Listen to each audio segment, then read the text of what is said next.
Welcome, sport fans.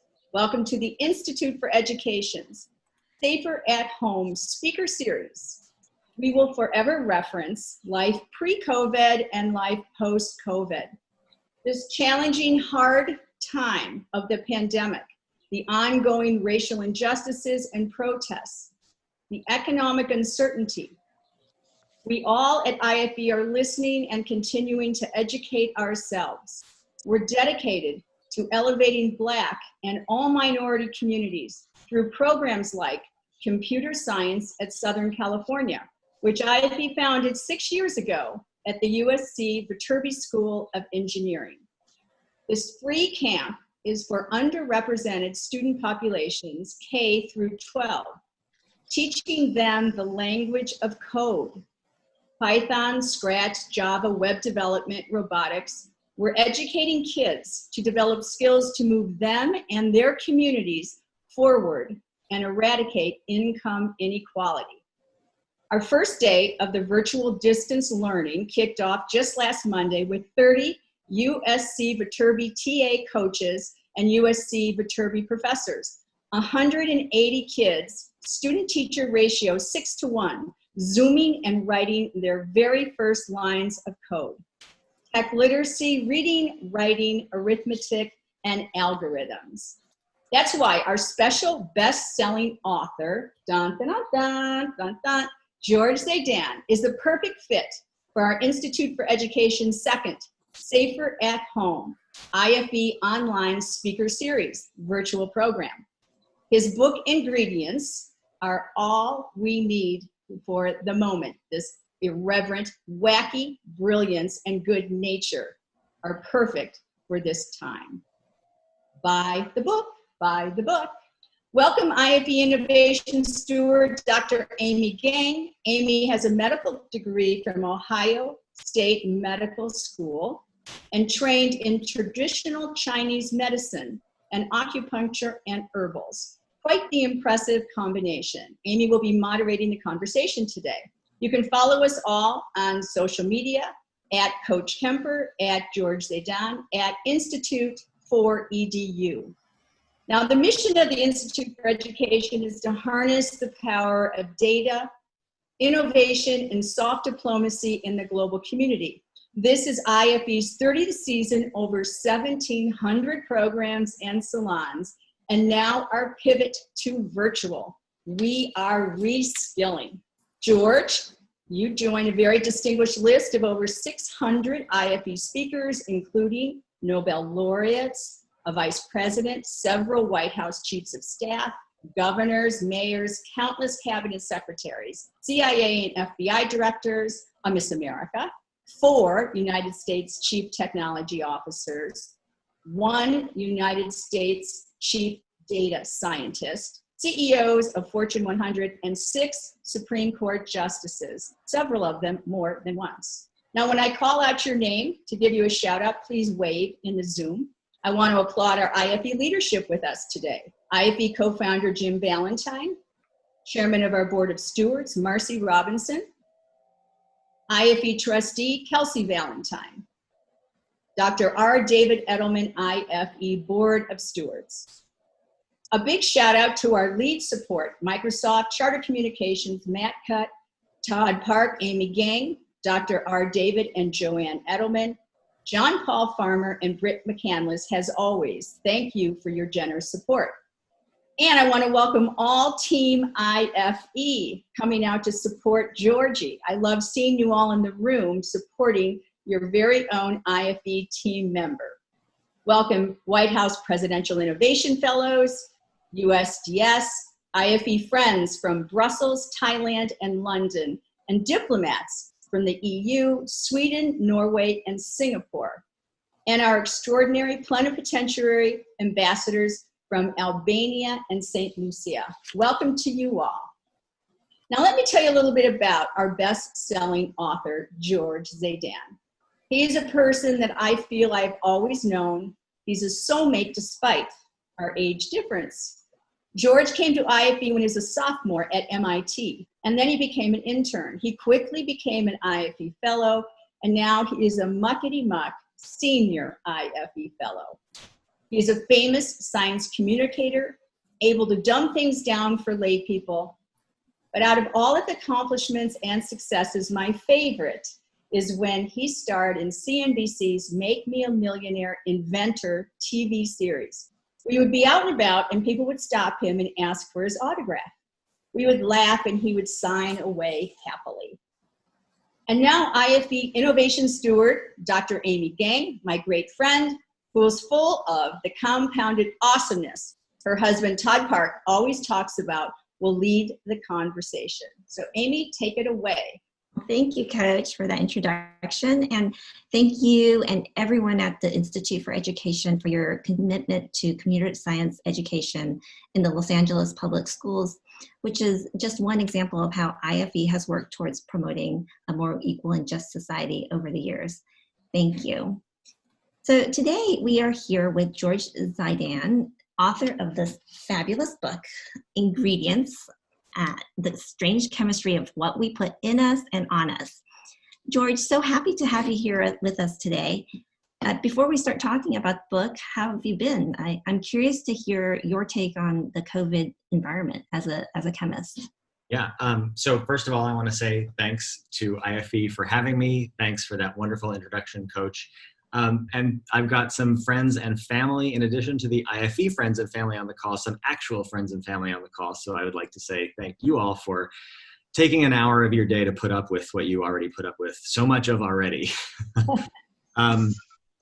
I want to start, before I get to the COVID stuff, I do want to start by saying a simple sentence, which we haven't really said, or in some circles hasn't been said enough, and that is that Black Lives Matter.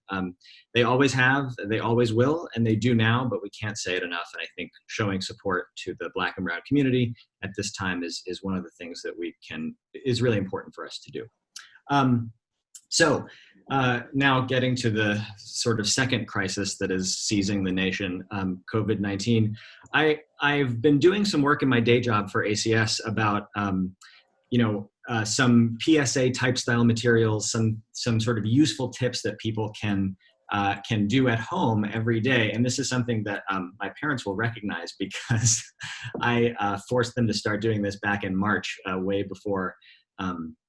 beginning of March, way before this really got to be a thing. But disinfection. So if you're trying to properly disinfect a surface, there's actually a lot more to it than you might think initially, especially if you have something like this lying around your house. Now, I don't want to pick on Myers. There's nothing particularly bad about this. It's just that this may clean, but it doesn't actually disinfect any surfaces. So you might use this and think, oh, I'm having a germ-free counter or a germ-free doorknob or something, but you're not. If you really want to disinfect a surface, you have to find something, and again, this isn't like an endorsement for 409, it just happens to say kills 99.9% of bacteria and viruses.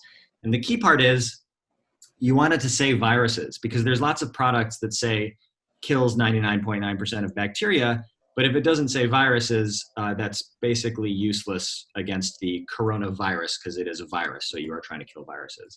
And the second thing is, once you buy the right thing, which these days is tricky because they're sold out everywhere, but once you buy the right thing, you have to use enough of it, and that is way more than you're used to using. It's not just like spritz once and then wipe it away immediately.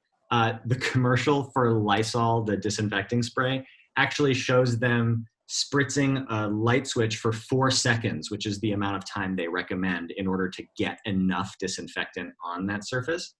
And then once you've sprayed enough of it, you have to let it sit for like an absurdly long period of time. It depends on the product, but it'll say on the back of the bottle, and it can be as long as 2, 3, 4, 5, sometimes even 10 minutes if you really, really want to disinfect stuff. So the sort of standard, like spray twice, wait 5 seconds, and wipe away is not really going to kill any of the virus. If you really want to make sure you're killing the virus, you got to use the right product, you got to use enough of it, and you have to let it sit long enough. And that's something that I certainly was not doing before, but having done the research into this for my day job, because of COVID-19, I am doing now. Wow, yeah, I certainly was not. My car's back there. You're more than welcome to move it. 10 minutes. Wow. Okay. So thank you, George. That's very useful and timely advice. Let's talk a little more about your book. Can you tell us about how this book came about? Maybe give a little background, and how did you become interested in the topic of ingredients? Sure. So, okay, I want to take everyone back to about 5 years ago. I was producing a show for National Geographic's YouTube channel. I start that sentence and I say National Geographic, and everyone's like, oh, cool. And then I'm like, YouTube channel. And they're like, oh, yeah, never mind, whatever. But the idea of the show, and we had a little more freedom because it wasn't on National Geographic TV. But the idea of the show was, can I make regular household products from only all natural ingredients? And in my mind, I was imagining that I would like frolic naked through a forest, pick a bunch of plants, take them home, and then turn them into hand sanitizer or conditioner. As you might imagine, that is a lot harder to do. So I ended up ordering my quote unquote natural ingredients from Amazon. But you can actually make some fairly decent stuff from all natural ingredients. You can make a pretty good lipstick out of canola oil, beeswax, and rust. That's what gives it that red color.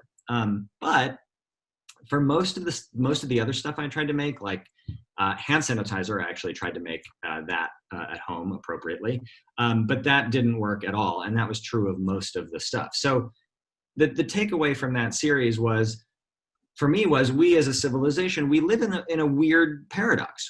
The paradox is we derive everything that we eat and drink and breathe and use from nature, but most of the stuff that we use on a daily basis is incredibly far removed from nature. Now, if you're scratching your head, that's understandable. I was too. Let's take an example that's a little more concrete. So the computer monitor that you all are looking at right now, it is 100% natural. The plastic casing is made from oil, which is fossilized plankton from hundreds of millions of years ago. Contrary to what you've heard, it's not dinosaurs, or very little of it is dinosaurs. All the metals in the monitor come from a relatively thin layer of the Earth's crust. Every single atom in there, if you go back far enough, can be traced back to the natural world. And yet, a time traveler from 100 years from now, or excuse me, 100 years ago, would see this monitor and think, holy shit, that's magic. So if the monitor represents sort of how far we've come as a species in terms of taking things out of nature and transforming them to fit our needs, I invite you all to think about a head of lettuce. Okay, so that head of lettuce seems really natural, very intact from nature, like we didn't do anything to it. But we have been breeding lettuce since the agricultural revolution, thousands and thousands of years. And that means breeding means changing its DNA. You're changing the very thing that makes lettuce lettuce. And we were speaking of computer code earlier. You're changing the sort of computer code of the lettuce. Now, if you want to try and have a fun argument with someone, try to convince them that a computer monitor is more natural than a head of lettuce. I'm not going to make that argument. I don't make that argument in the book. It's a little excessive. But the argument that I am trying to make is that pretty much nothing is intact from nature. If humanity didn't exist, lettuce might look very different than it does. There might not even be lettuce. It might have died out. So that's kind of where my brain was when I was starting to make this show for National Geographic. That's a pretty weird place for a brain to be. And the first question it raises, especially when it comes to food, is natural stuff better for you? Or if you change the wording around, is processed food bad for you? And if it is bad for you, how bad for you is it? And we all think that we know the answer to this question. I certainly did, very bad. So I thought, okay, I'm gonna write a book that explains why processed food is bad for you on a chemical level. That was the plan. So you decided to write a book about processed food. So what happened then? So there was a lot of logistics. I wrote a book proposal. I got an agent. She sold the book. And then I got started on the actual research. And I think I mentioned this at some point in the book, but I read about 2,000 papers, scientific papers, during the course of my research. And because those can be really hard to understand, I also interviewed 80 scientists to help me sort of decode all of those. And what I found was basically nothing of what I expected. My sort of worldview was pretty flipped upside down. I really don't look at anything in the same way anymore, and that includes COVID-19, and we can talk more about that later.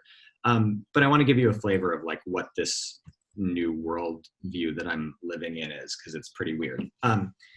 Okay, so processed food. We all know what it is. It comes in boxes, it comes in bags, it's bad for you, and it was invented recently. Part of that is true. So Coke, Dr. Pepper, Hershey's, Wrigley's, Post cereal, Cracker Jack, Breyers, Cadbury's, Entenmann's, Pepsi, Jell-O, and Tootsie Rolls, which you all know, were all founded or invented in the 30-year period between 1877 and 1907. So that is very recent. But why do these processed foods even exist in the first place? I mean, no one has ever died from lack of Twinkie consumption. So they clearly were not invented to better our health, right? So to answer the question of why they were invented, you have to go like way back in time. Thousands of years ago to a group of people called the Aymara, who live in what is today a part of Peru in the Andes Mountains. It's a tough life. It's a harsh environment. Not much grows there. One of the things that does grow is potatoes. Now, you're thinking, like French fries or like, sweet potatoes or russet potatoes. These potatoes are not like that at all. They are smaller, they're wild, they're toxic. They're not toxic enough to kill you, but they are toxic enough to give you diarrhea, vomiting, basically like make you never want to eat another potato as long as you live. And the reason they're toxic is that they're not contaminated. It's not bacteria. The contaminants cannot be destroyed by boiling the potatoes. The contaminants are chemicals that are made by the potato plant itself. Now, why would potato plants make toxic chemicals? Essentially, to protect themselves from being eaten. This is a really common strategy in the plant world. They cannot, if you're a plant, you're rooted to the ground. You can't run away from a threat. You can't bark. You can't bite. Only one plant that I'm aware of has jaws. Most don't. So they have to, but they have to defend themselves in some way. So they resort to chemical warfare. The potatoes that the Aymara were trying to eat make a group of chemicals called glycoalkaloids.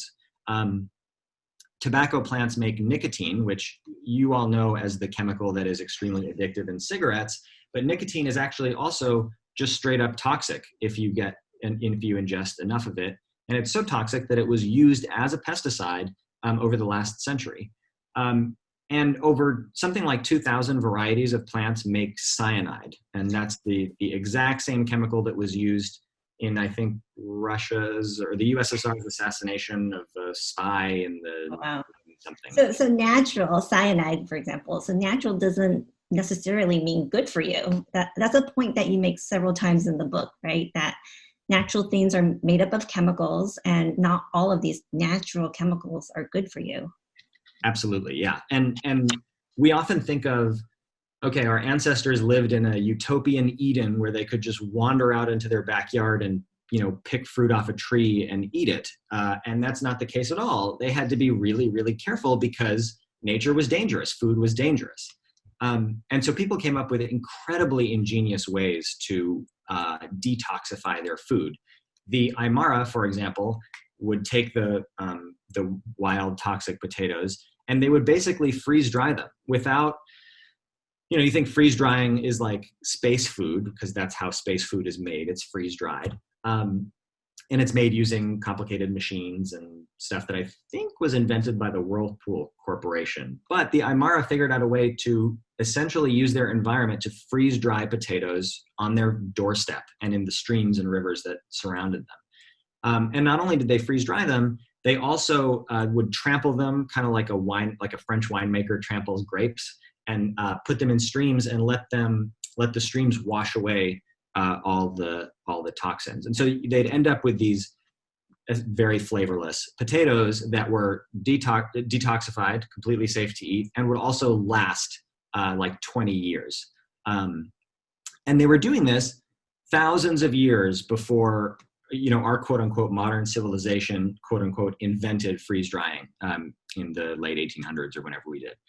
And the Aymara they're not an outlier. So ancient societies would make these processed foods in all kinds of ways for all kinds of reasons. In Latin America, they would detoxify cassava, which is a plant that can have a lot of cyanide in it.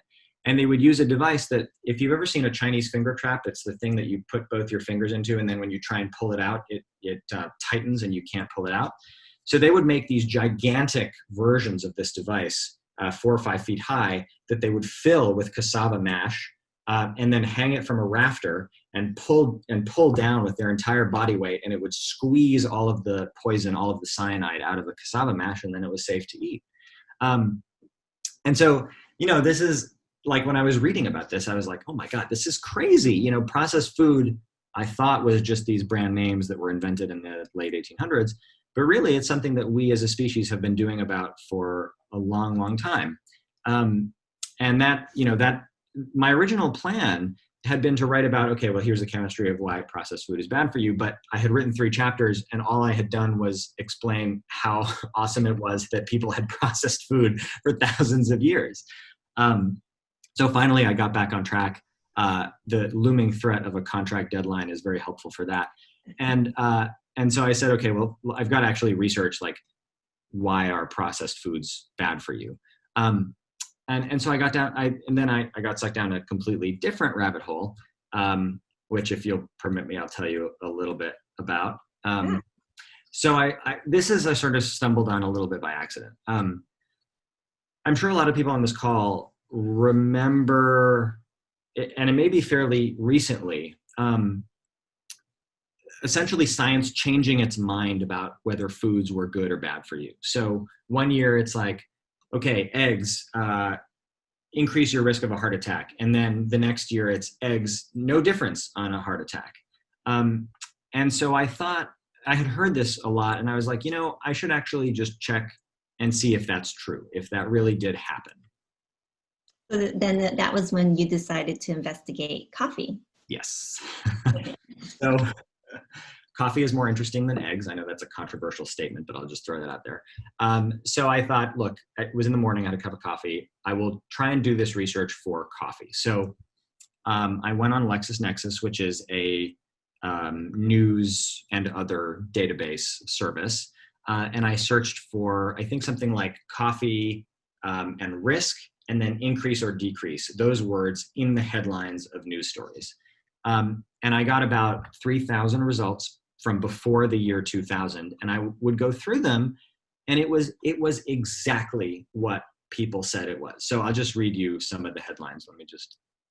Okay, so in 1983, a headline said, study says coffee may double risk of heart disease. Okay, then 4 years later, in 1987, coffee does not increase heart disease risk, study finds.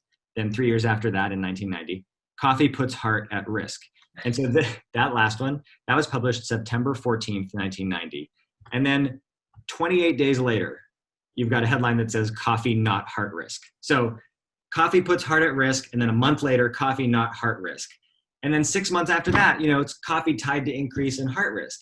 And it just goes on and on and on. And I was like, what the F is this, basically, So it was true, what people said. Science really couldn't make up its mind about whether a food was good or bad for you. So that got me thinking, well, why? Why can't nutrition science make up its mind like this? And, it's not like coffee is a processed food. If you think about, you take the beans from H and you roast them and all that stuff. But it's simple. It's not even like we're trying to decide whether Snickers are good or bad for you. So to answer the question of basically why can't nutrition science make up its mind, that was a lot more intricate and complicated than I expected. And that is essentially the last third of the book. And I'll tell you a little bit about that. So it turns out that most of the headlines most of these headlines that I was reading before and the ones that you're reading now constantly on a daily basis about food come out of a field called nutritional epidemiology. So nutritional epidemiology is technically the study of how foods or diets affect your risk of getting a usually chronic disease like heart disease or cancer. It is a fairly new field. It's only about 5 or so decades old. And for a long time, it went basically unquestioned. Everybody took the results of that field as gospel, which is why we were constantly saying, like, yes, drink coffee, no, don't drink coffee, yes, eat eggs, no, don't eat eggs. And then in roughly 2005, a scientist at Stanford, who you might know, actually, he's published a lot of controversial stuff on COVID-19. His name is John Ioannidis. He published an article essentially saying, I believe that a majority of the scientific literature is false, which, as you can imagine, not a controversial stance to be taking at all, especially if you work in the scientific publishing, you know, if you're a scientist. And basically that article fractured scientists, especially in nutritional epidemiology, into two camps. The two camps are, camp number one is the traditionalists. They are mostly at Harvard. They have always believed and still continue to believe that the results of nutritional epidemiology are trustworthy. Yeah, there's some flaws here and there with the methodology, but like by and large, you can trust us. That's camp number one. Camp number two are basically the skeptics. And these people are not like a little bit skeptical. These folks are generally distrustful of any result that comes out of nutritional epidemiology and saying like, your whole field is a house of cards, to put it gently. Now, I talked to people in both camps. As you can imagine, it's easier to get an interview with someone in the skeptics camp than it is in the traditionalists camp. But I'm not sure what I expected. I think I expected scientists to have some decorum, and some of them did. And some of them called the members of the other side science crooks, steaming dog turds, outrageous buffoons, and full of shit. So like there was significant disagreement between the two camps. So, okay, what made the skeptics skeptical? Essentially, a variety of issues with how the underlying data is collected and analyzed. And I get into all the gory details in the book, and we can talk about them if anyone on the call is interested, but some of the details really are gory. So bottom line, who's right? Is it, are the folks at Harvard right? Are the folks at Stanford right? And more importantly than just who's right, what are you supposed to do if you see a headline that comes out tomorrow that says, eggs linked to a 27% increase in heart disease risk? Is that headline true? What do you do with that headline? The short answer is, basically you have to look at individual studies and judge them on their merits. And then you also have to sort of zoom out and look at the totality of the evidence, particularly how it rates in comparison to evidence on things that we know very well. So, for example, we are very sure scientifically that smoking is terrible for you, and we also know exactly how terrible it is for you. And when you look at the evidence against processed foods, smoking's been around a long, long time. We've been doing studies on smoking since at least the 1940s, possibly earlier than that. So we have a huge base of evidence to confidently say smoking is really bad for you. We haven't been doing studies on processed foods for that long, and so there just isn't that same amount of evidence. So, my original question, which is, are processed foods bad for you, led me to this weird world of, here's how science is done. Here's what happens when two groups of scientists disagree. Here's how it resolves. Here's how it advances. Here's where the debate can be productive and where it takes us. So where did I come out on the central question? Like, did I side with the skeptics or did I side with the traditionalists? If you've read the book, and I won't give it away. It's in the epilogue. But it did change my mind doing the research and writing this book. So I'm nearing the end here, but I want to close with sort of how the book helped prepare me for COVID-19. If you've read it, you know that I wrote it well before any of this started happening. I wrote the book before we even had any inkling of what kind of impact this would have on our lives. But the second half of the book really is all about how do we know something is true and should we change our behavior based on science? And that is literally everything we're dealing with right now. I mean, how often you go outside, how often you go to the grocery store, should you yell at joggers or people on bikes who aren't wearing masks? Should you wear a mask? How do you disinfect surfaces? You know, all those questions they're not moral questions, they're not ethical questions, they're scientific questions. Now, if you are in regular contact with people in a higher risk group, it can become an ethical question. But at their core, they're all scientific questions. And so going through the process of researching this book and talking to people on both sides of an academic debate and trying to judge who was doing the better science, as someone who, you know, I'm not a practicing scientist, that really did help me filter out a lot of the wheat from the chaff when it comes to COVID-19 news. And sometimes, by the way, sometimes it's easy to filter out. Like when the president of the United States suggests that you drink bleach, I think it's fairly clear that you should not drink bleach, right? Like there's no universe in which chugging bleach is good for you. And in fact, there have been cases where people have tried to murder people by forcing them to drink bleach. So very bad for you. So it's easy to, you know, sort of separate that from the decent science. But if you've got a paper that's just come out that says, mask wearing not as important as we originally thought, like that's an example where it's not quite as easy, and you really have to dig into the research and figure out, well, what's true, what's not. And so these are important skills, especially now. So I'll end it there, and I'll happily take any questions that anyone has. Well, thank you, George, for your very informative and very fun talk. And if anyone in the audience has not read Ingredients, I highly recommend that you go and buy it right now and read it, as it really does take you through how to evaluate scientific evidence, but with a lot of humor.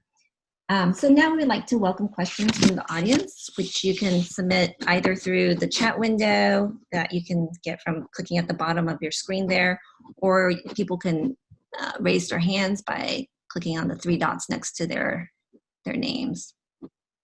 Any questions? Okay. Yeah, I think Britt has one. Britt McCandless. Yes. Hello. Hi. Hi. I put it in the chat, but I have to say thank you for my favorite chapter was Sunscreen, because I am a sun lover through and through.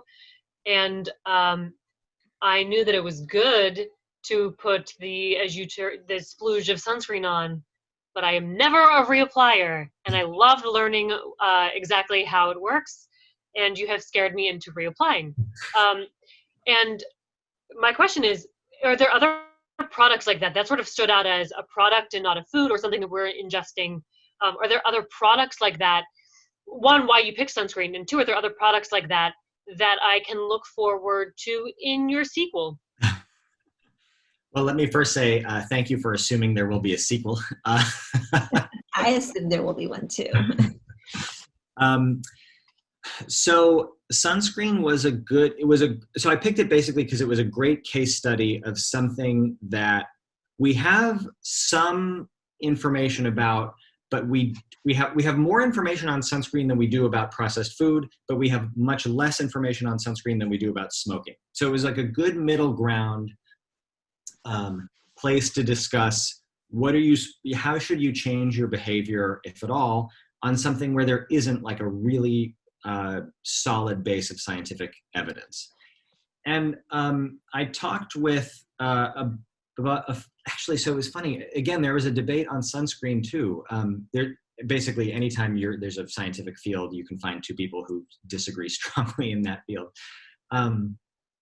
But you know, Britt, it's funny that your takeaway was that to put more on, because some people would read that same chapter, or at least talk to Philippe Autier, who's the Belgian researcher there, and say like, my takeaway is to just never go into the sun again. Forget not even use sunscreen. Just completely. That's not an option for me, though.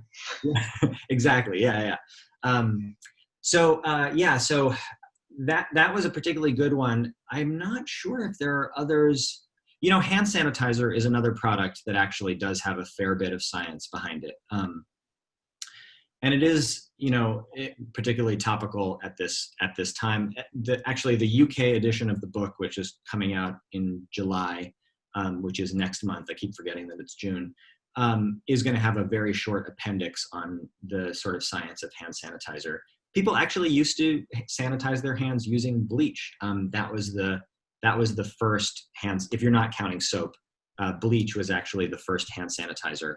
And there was an Australian doctor who showed that if you sanitize your hands, a lot fewer people die in your clinics if you're a doctor. So anyway, really like another fun, fascinating story. Mm. Oh. Since we have such an international group with us today, tell us what languages that your book will be transcribed in. That is, okay, so it's coming out in, I believe, 11 countries. And I don't have the list memorized, but at least England, Poland, China, South Korea, Ukraine, Canada, I believe, a few others. Impressive. Great, yeah. Marcy Robinson has a question. Marcy, can you unmute yourself and do you want to ask it? Sure. The question is, during COVID, the rollout of your book is, I'm sure, quite complicated, but you've done well, so congratulations. How are you going about autographing books for folks who want your book during COVID? I'm so glad you asked, Marcy. I made a note to myself to mention this at the beginning, and then I completely forgot. So I'm doing digital autographs. You'll get you can just email Coach or me or Elise or anyone on the call. You'll get basically a little card that you can print out, which actually has my real handwriting on it. So I will write you a note, sign it, and then I'll scan that, put it in a computer, email it to you. You can print it out and put it in the book. And then once this is all over and we can actually all meet again in person, I will very happily sign whoever your books if you want.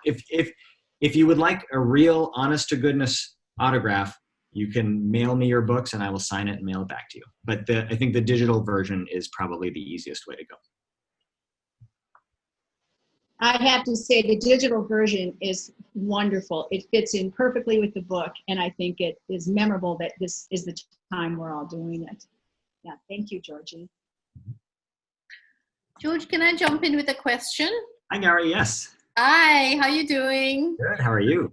You are the best storyteller in the world. If you were my science teacher, I don't know, I'd be like Dr. Gowrie by now, I'm sure. Fantastic, and love the cover as well, by the way. So my two questions, one is, how do you define processed food? And I mean, all food has some sort of process done to it. So what is your definition of it? And I haven't read the book, so I can ask you this question. The second thing is, have you looked at Eastern philosophies, Eastern approaches to food, which is so different? We look at a whole categorization of food. The Chinese and Indian ancient Ayurvedic system is so parallel. We talk about heaty foods and cooling foods and how they affect you. And I look at food in two categories, really, heaty and cooling. Mm-hmm. That's my world perspective. And the Indian classification is just absolutely parallel to the Chinese classification. And I'm sure Amy, you can sort of jump in here. And so I'm just wondering if you even looked at it. Yeah, sorry, go ahead. No, go ahead.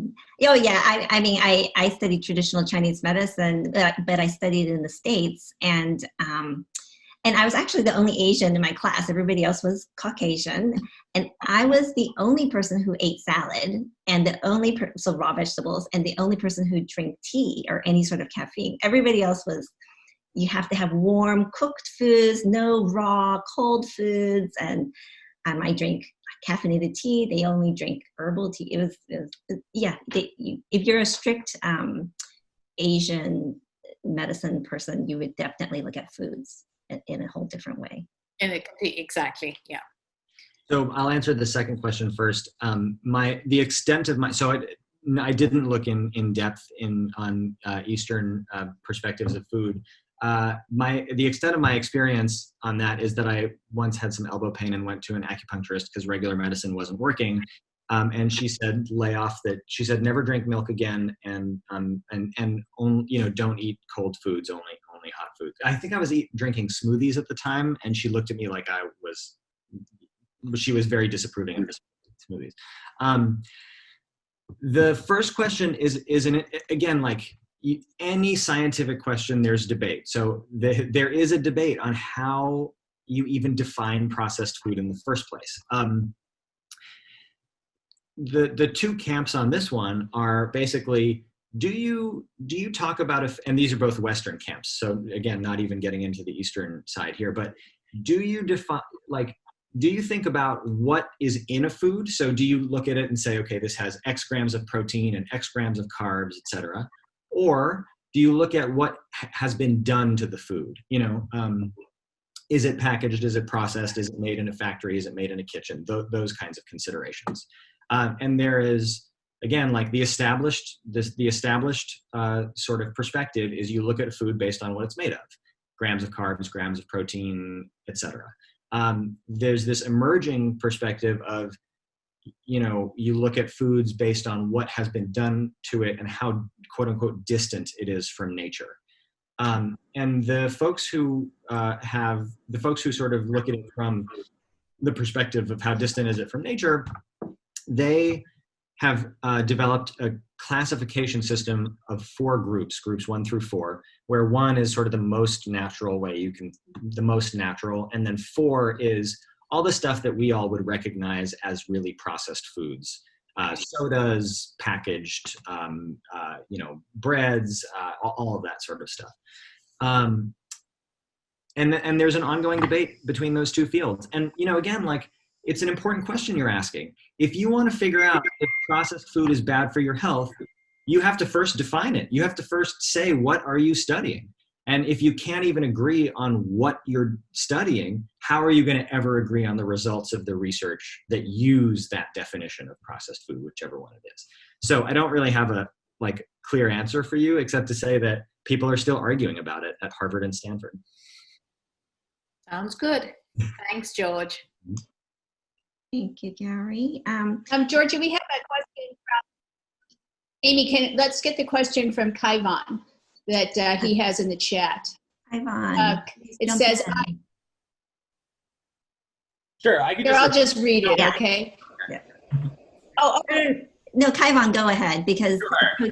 No, just in the same vein of Marcy's question, I was curious about, I know Coach called me and told me the book came out like just as they announced. Everybody was like supposed to stay home, and I was like, how's he going to do a book tour? How's he going to promote it? So how have you been doing those things? I know it's been going well, but. Yeah, so we've been basically, it's funny, the publisher, I mean, it's Penguin Random House. They've been doing this for, I don't know, 100 years. But they're in the same boat as me too, in that they've never launched a book virtually. So, so we've basically been getting creative. I've been doing Facebook advertising. I've been doing Instagram stories in collaboration with Dutton. I've been doing events like these. Obviously, you've all seen my Twitter account. It's, you know, all I do is talk about my book and the bird feeder that's outside right now. So, you know, we've been doing those kinds of things. Oh, and this Saturday, I was supposed to participate in the Gaithersburg Book Festival, which was supposed to be May 16th, but we've converted that to a digital format, and it will come out on Saturday at 7. So basically, essentially doing everything online has been the way. And the other thing was I collaborated with TED-Ed to do a video about aphids, and that links to the audiobook. So, you know, the audiobook sales have been rivaling hardcover, which doesn't normally happen. But I think in times when people are looking for something to listen to while cooking or while engaged in the hobby they just took up 2 months ago for no particular reason, you know, those kinds of things tend to do well too. Great, thanks. But it's tough, yeah. Who's reading the audiobook, George? Is it you? It's me, yeah. 3 days of recording in a basement studio, and then I couldn't talk for about a week, but yeah, it's me. Okay. George, quite a few people have, I think, topics for your follow-up book. Hair coloring, GMO products. natural beef versus industrial beef. And the non-meat meat products, those would be really great to explore too. Right, the highly processed non-meat meat products. Do you have any comments on those? And then one person, Coach's brother would like to know about your scientific conclusions on COVID-19. Oh, okay. So this is a wide-ranging. Yeah.